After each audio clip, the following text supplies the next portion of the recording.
Bom, e o eco na cirurgia cardíaca? Como é que é o ideal? Eu trabalho só com imagem cardiovascular atualmente, eu não faço mais cardiologia clínica. E eu particularmente gosto muito das cardiopatias estruturais. E com base nisso eu sempre me envolvo bastante com os cirurgiões e com cirurgia cardíaca. Eu faço muito eco intraoperatório, muito procedimento percutâneo, MitraClip, TAV. Tá? E o que é o ideal?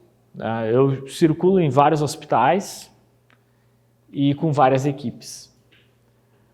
Mas eu julgo que a sequência ideal para um eco intraoperatório, ele inicia antes da cirurgia. Por quê? A equipe tem que revisar o exame pré-operatório. E inclusive vocês da perfusão. Vocês têm que saber que tipo de paciente vocês estão lidando. O que ele tem de alteração cardíaca, funcional, estrutural.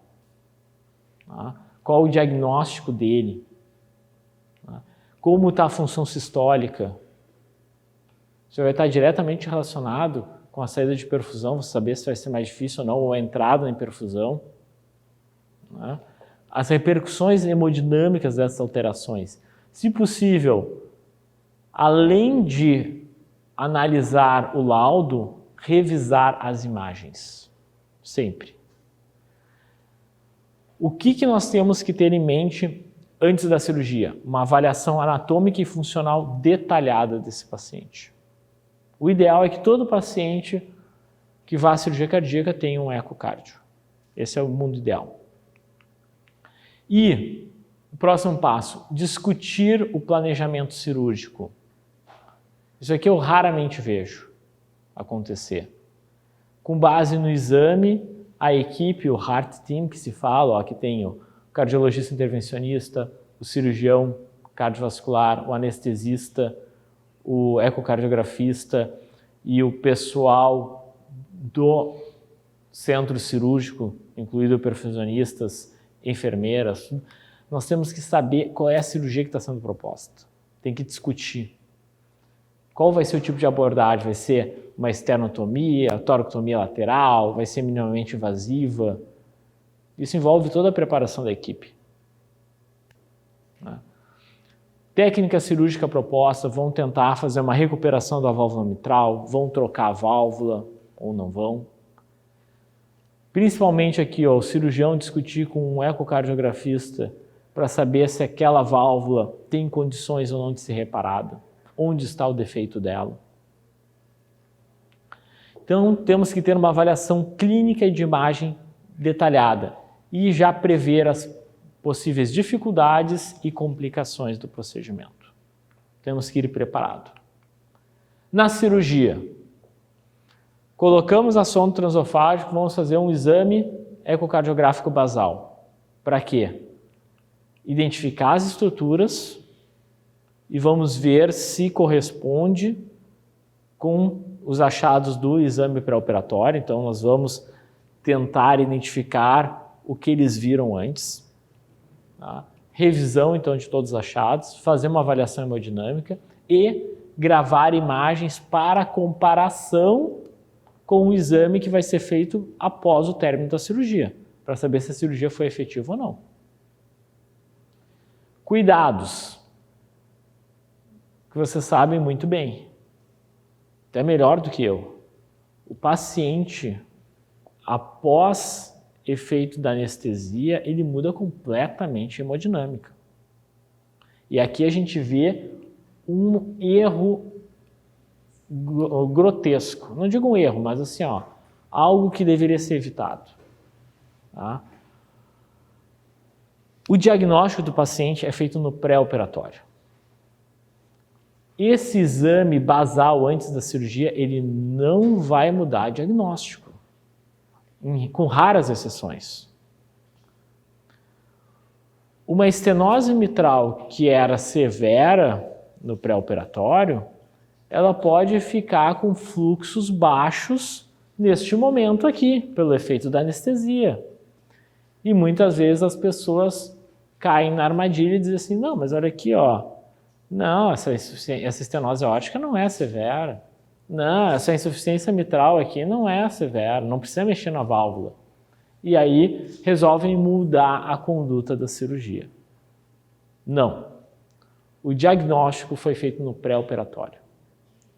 Aqui nós vamos revisar os achados, identificar as estruturas, mas não vamos mudar diagnósticos, com raras exceções, a não ser que realmente seja encontrado algo que tenha plausibilidade.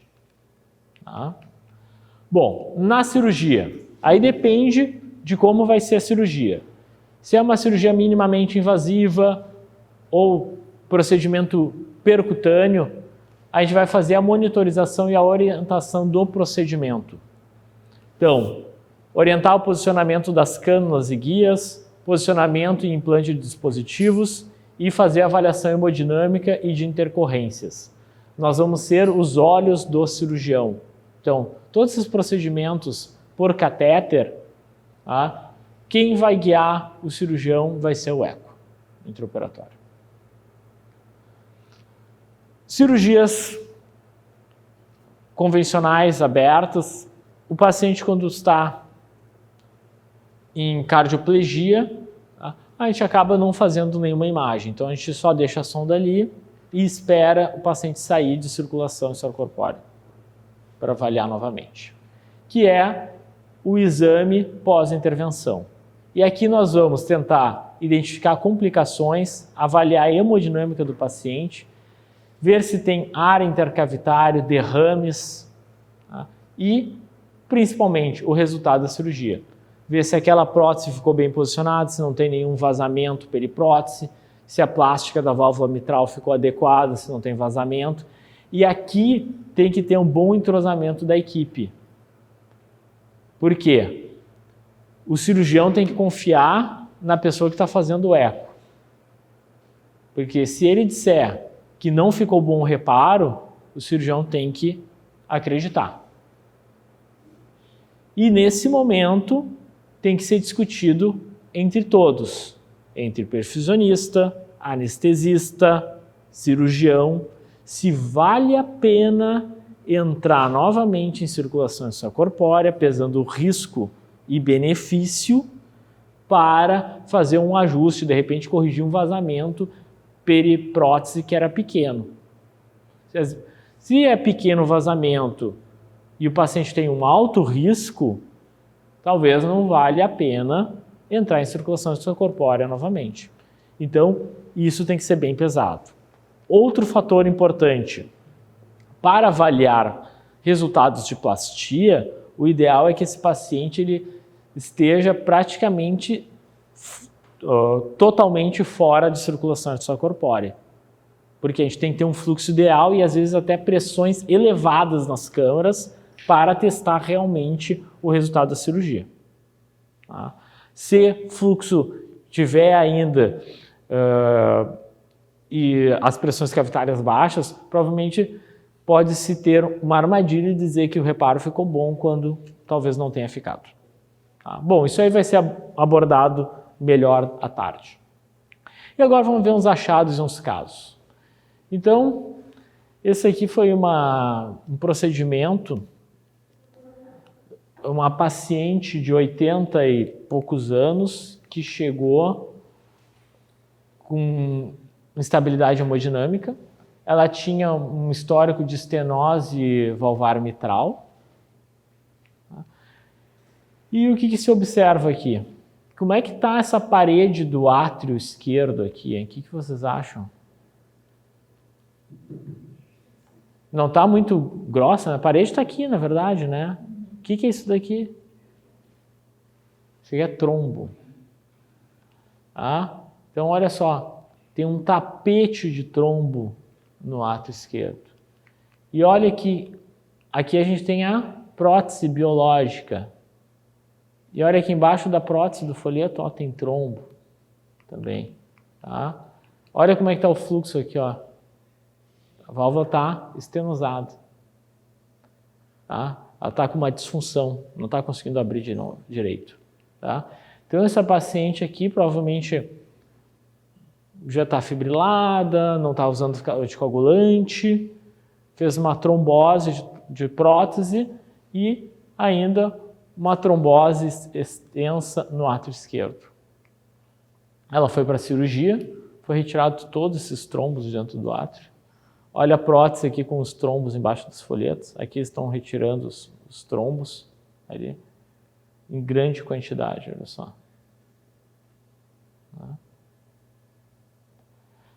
Então, esse, claro, é um caso crítico, mas sempre se tem que cuidar pacientes que têm trombos intracavitários quando entram e saem de perfusão, né? Porque pode fazer embolização.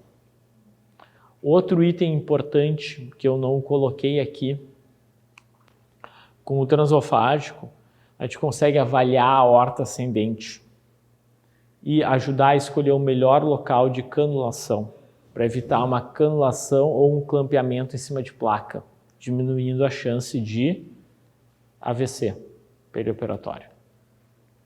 Tá? Aqui, isso aqui é uma imagem tridimensional, tá? À primeira vista parece meio estranha assim, mas eu estou vendo a partir do átrio direito. Aqui está a cava superior, a cava inferior, tá? Aqui é o septo interatrial, ó. Esse buraquinho aqui é a fossa ovalis, tá? Aqui, seio coronário. Aqui está a aorta, ó. Válvula aórtica. Isso aqui serve para quê? Para eu ter uma ideia de localização espacial, que eu vou mostrar para vocês nesse caso. Aqui eu tenho um exame transofágico, então eu tenho o átrio esquerdo próximo do ápice da imagem.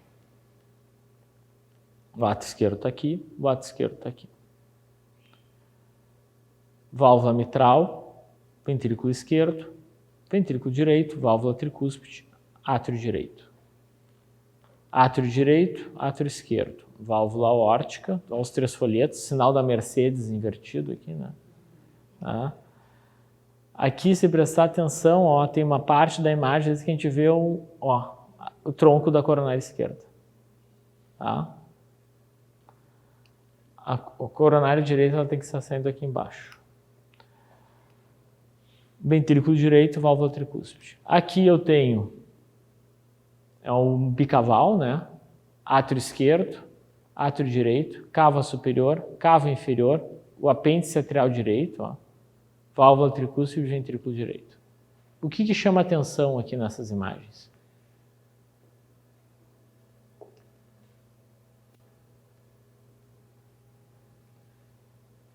O septo interatrial tem um buraco nele, né? Tem um buraco por falta de tecido.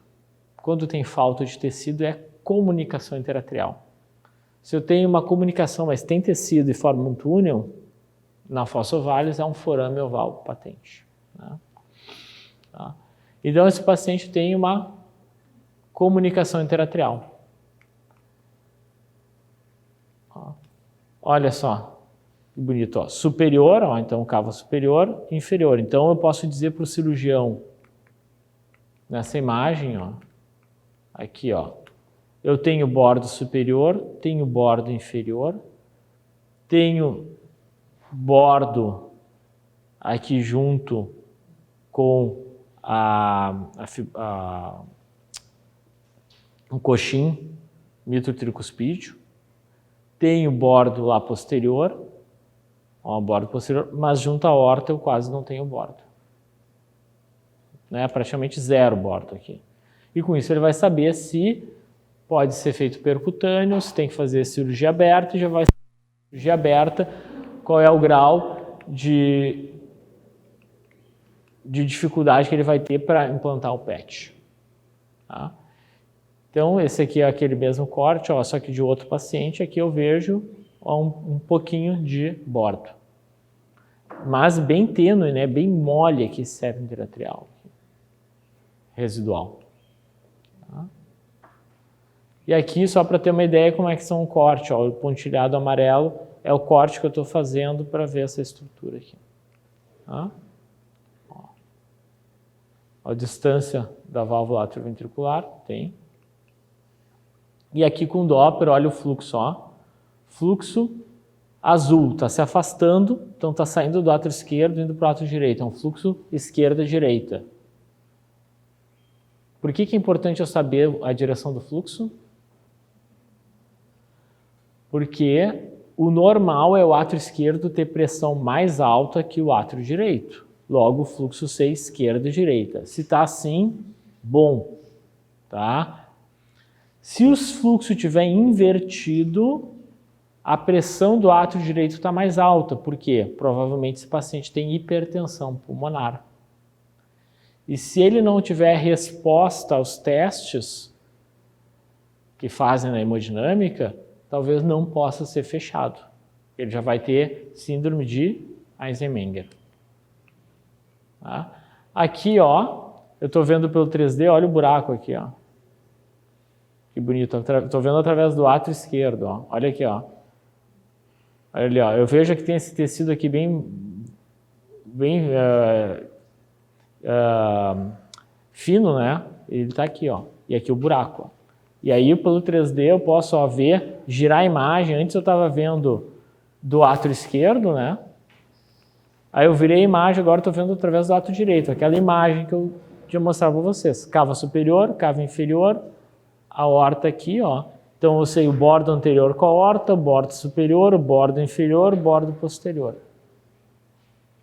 E eu posso, inclusive, medir o tamanho do defeito e dizer para o cirurgião, ó, já vai precisar de um PET de tal tamanho. Tudo planejado antes. Tá? Aqui, para mostrar para vocês o que tem. Aqui é imagem 3D, tá?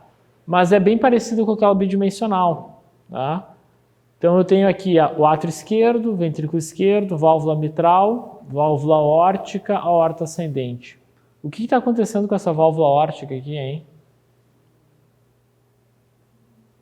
Ela está espessada, não está abrindo, né? Olha aqui, ó, não abre quase nada os folhetos. Isso aqui é uma estenose aórtica. Tá? Ó, daí nesse paciente a gente faz toda a avaliação, mede o tamanho do anel, já dá para saber o tamanho da prótese que vai ser utilizado, vê a aorta ascendente se não tem dilatação ou não, esse paciente. No caso, esse aqui fez, ó, percutâneo, colocou uma prótese, uma TAV. Aqui a gente vê, ó, a TAV expandindo, aqui, ó, expandiu o balão e posicionou a prótese. Então a gente controla pelo eco e pela fluoroscopia. Tá?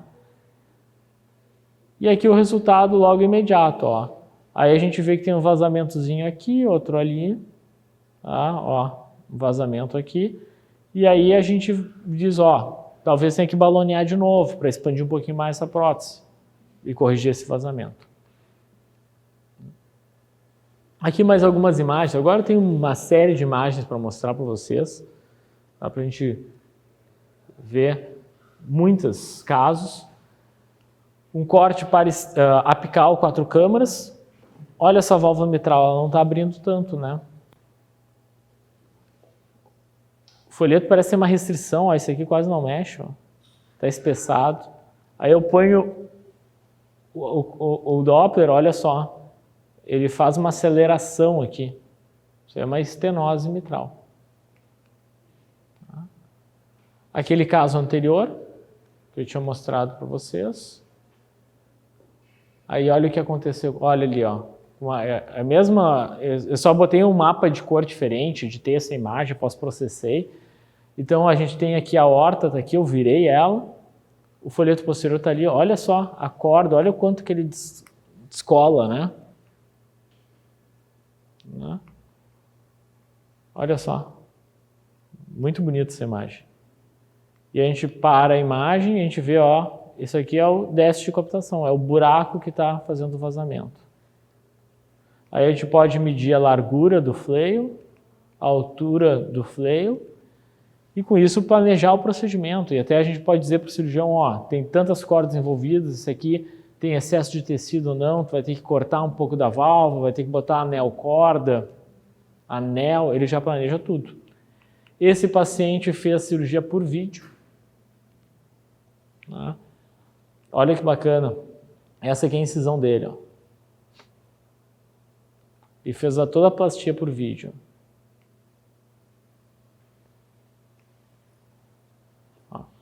Então aqui a válvula aqui com excesso de tecido, aqui eles cortaram o tecido, botaram um anel para sustentação, tá? E olha aqui o resultado pós, ó. A gente vê o anel direitinho aqui, ó, os folhetos ali, ó. Não tem mais aquele flare, aquele prolapso, só tem um vazamentozinho pequeno, uma coisinha mínima residual. Resultado excelente. Tá? Ó, esse aqui é um outro caso, olha só, a gente vê até a pontinha do músculo papilar aqui que rompeu. Ó. Tá?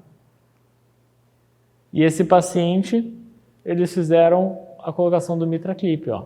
Então entraram com o clipe, prenderam um clipe aqui primeiro, depois botaram um segundo clipe, e olha como é que ficou a válvula, ó. Ficou com 2 clipes segurando, 3 orifícios, vazamentozinho pequeno. Tá? Essa janela aqui, um par external longitudinal. O que chama atenção aqui, ó? Isso aí tem um prolapso. Um prolapso. Por enquanto eu não sei se tem insuficiência ou não, mas tem prolapso. Vou avaliar mais de perto, olha ali, ó.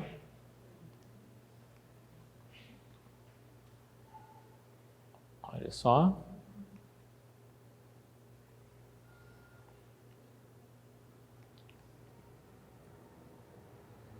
Olha aqui, ó. Ó, realmente tem uma cordoalha rompida, ó. Tem uma cordinha solta aqui balançando. Então, uma ruptura de cordoalho. Olha ali, ó. E bem direitinho. E aí, quando coloca a cor, tem uma insuficiência importante.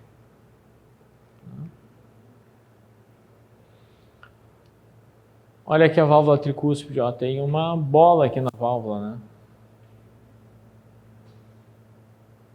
Provavelmente uma vegetação, uma endocardite.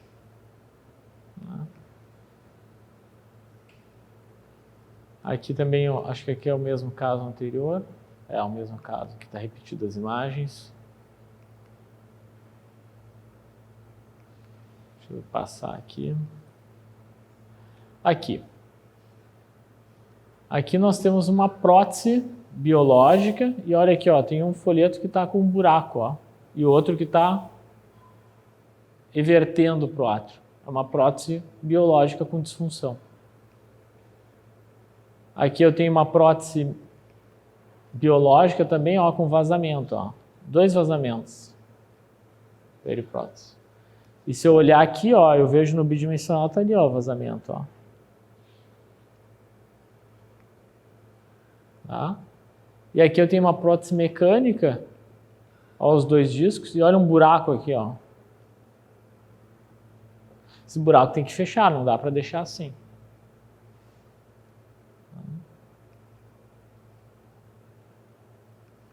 Ó, aqui uma válvula mitral, ó, com um aneurisma roto no folheto posterior. Aqui está a aorta, 12 horas. E aqui, o que eu tenho?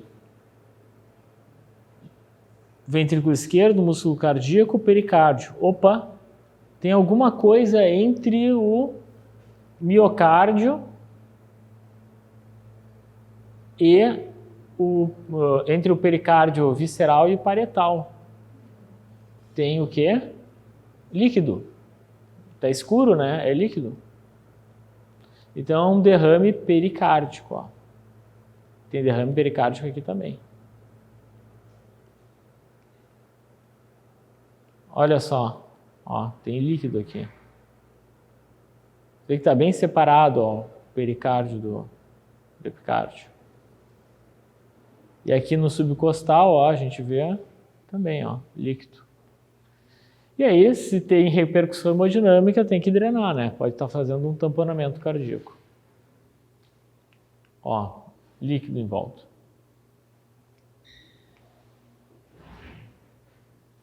Mais um caso com líquido, com derrame pericárdico.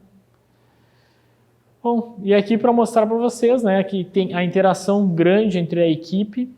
Aqui um procedimento, a gente estava trabalhando aqui com a imagem do eco, ela sendo projetada na tela, o cirurgião acompanhando por fluoroscopia junto. E lembrar que nós não somos o piloto, né? O piloto é o cirurgião. O resto da equipe que está em sala está tudo aqui na torre de comando, né? E o papel de todos nós é o quê? É evitar que aconteça isso. Tá certo. Obrigado, pessoal.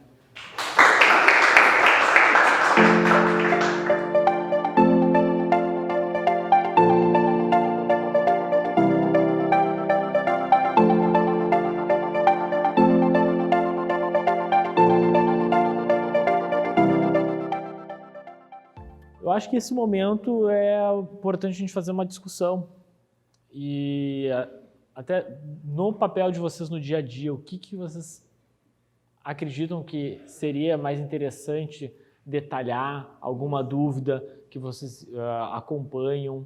Quem de vocês trabalha em algum serviço que tem eco intraoperatório de rotina ou não? Até comentar a experiência, se isso realmente muda a conduta de vocês, como influencia. Está com vocês a falar. Eu sou de Caxias do Sul, Rio Grande do Sul, né, aqui no... Tá, fala como o Brasil? Então a Águida que vai... Não sei. E a Luciana. Isso, E, na verdade, a minha curiosidade em fazer aqui... O Brasil é um dos únicos que faz vídeo assistido aqui no Rio Grande do Sul, né? Vídeo e as plastias, a gente tem feito, na verdade, troca mitral agora é raridade. E, na verdade, a minha curiosidade pelo curso foi justamente por isso, porque chega o eco na sala, a gente vê todo mundo envolvido, anestesista, cirurgião, né, ficam uns 4, 5 ali, e a gente, como perfusionista, não tem informação, não tem preparação para isso, não tem olho para isso.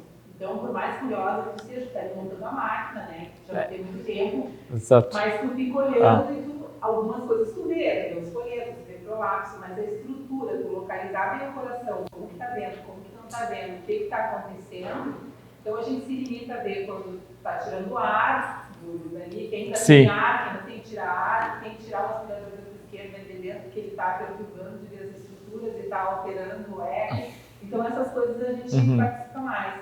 Mas realmente tu verificar a estrutura do coração e tu conseguir te conversar na mesma língua dos médicos é muito complicado pra gente. uma coisa bem... tem que realmente ter uma sintonia entre a equipe e isso que vai dar é o dia a dia. Cada vez trabalhando mais com a equipe, a gente vai se entendendo, vai já sabendo os passos, o que cada um está fazendo. Isso é muito importante. Eu também, quando comecei a fazer o intraoperatório, eu ficava naquela angústia, mas eu tenho que ver a estrutura, mas não, eu tinha que deixar ter o tempo certo de sair da circulação extracorpórea, né? E também, muitas vezes eu ficava naquela formação, não, mas isso aqui tem que corrigir, mas não, tem que ponderar. Existe um risco, não é... Entrar e sair de circulação extracorpórea não é assim tão simples. Então a gente tem que pesar e aí tem que ter a discussão de toda a equipe. Infelizmente a tradição do eco intraoperatório aqui no nosso meio ela é pequena. Eu vou te dizer que acho que de 3 anos para cá que realmente começou a ter um envolvimento maior e começando a ser feito. E te digo que até hoje ainda são poucos os cirurgiões que discutem as imagens do exame pré-operatório, que fazem a cirurgia planejada de acordo com os achados do exame e até mesmo discutem com toda a equipe. Acredito assim, que por enquanto são alguns pequenos centros que estão fazendo com mais volume. E o nosso papel é começar a questionar e começar a cobrar para as coisas acontecerem. Bom dia, talvez falar pela aula, obrigado. Meu nome é William, sou dos Clínicas, jornalista também. Uma dúvida que eu tenho, assim, que sempre na saída do set, na verdade, uma dificuldade que a gente vê ainda, né, está mudando isso. Você falou, mas a gente vê uma dificuldade grande de a equipe cirúrgica querer perder 10 minutos antes da cirurgia fazer um brainstorm, para que todos saibam como operar, como vai fazer, o que vai fazer diferente para aquele caso, tendo estudado, assim. É difícil ainda a gente conseguir alcançar. E a minha dúvida, assim, na hora de sair de perfusão, eu sempre fico na dúvida do ajuste de volemia. A gente tem hoje como padrão parâmetros PVC e PAI, né? Volume, e ajustando com medicações para vasodilatar. Sim. Eu queria saber de ti se tem alguém já no Brasil fazendo, ou um estudo, ou na prática cirúrgica, avaliar o diâmetro da cava antes de entrar em perfusão e dando volume para ver se tem diâmetro também para saber a volemia toda. Bom, primeiro, eu achei muito interessante o assunto que tu colocaste do brainstorming. E eu frequento vários hospitais e várias equipes cirúrgicas, participo. E é muito interessante assim, as diferenças que nós vemos. Por exemplo, esse caso da plastia por vídeo assistida, eu sentei com o cirurgião e a gente ficou 40 minutos revisando as imagens, em cima da estação de trabalho. E ele olhava e ele dizia, tá, me mostra agora do outro ângulo. Deixa eu ver assim, mede a distância entre as comissuras, mede o tamanho do folheto anterior, mede isso, mede aquilo. Tá, então para esse paciente eu vou ter que botar um anel tamanho tal. Ele já entrou na cirurgia sabendo o que ele ia fazer. A gente percebe que essas técnicas novas que a gente está fazendo aqui, a plastia mesmo, invasivas, o pessoal acha que por ser uma técnica nova menos invasiva, vai ser mais rápida, ela vai ser mais ágil. Então vai ter uma anestesista que quer ir para a cirurgia terminar antes, a equipe do próprio hospital está torcendo para uma cirurgiazinha rápida, e na verdade ela é invasiva, ela é mais benéfica para o paciente, mas ela é complexa, entendeu? Então, tem até mais etapas às vezes. Ela tem mais etapas, daqui a pouco a SEC é um pouco mais prolongada, ela é benéfica para o paciente, e o pessoal tem uma certa dificuldade de entender isso aí. Nós estamos no nosso serviço com um anestesiologista que está começando a acompanhar, está começando a fazer junto a isso, para tirar essa coisa de que o ecografista estaria atrapalhando, mais uma máquina, tá? Sim.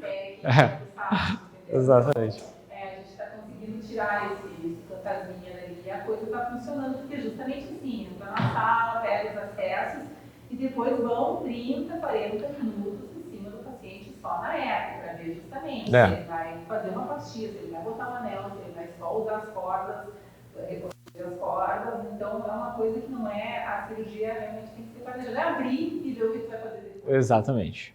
Que esse é o que se fazia antigamente, né? E agora, respondendo a tua pergunta, o que eu acredito é que não existe um parâmetro único. Tá?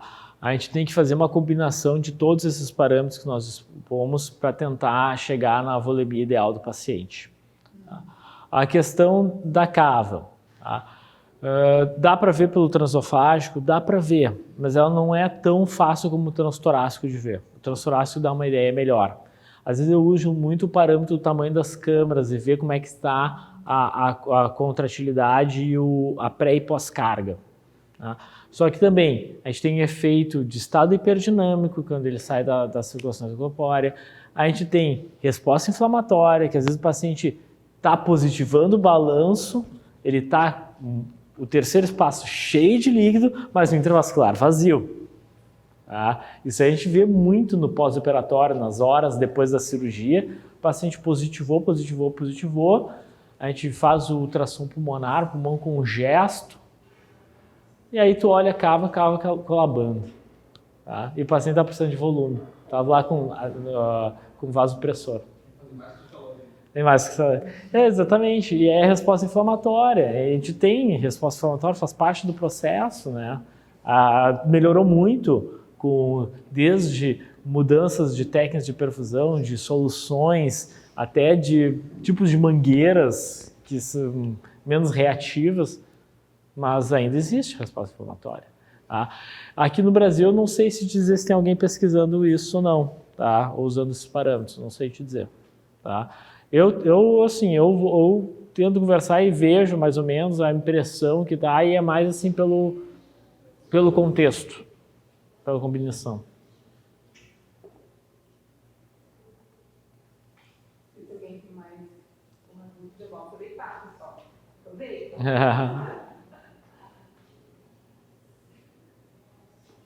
Então é isso, por enquanto.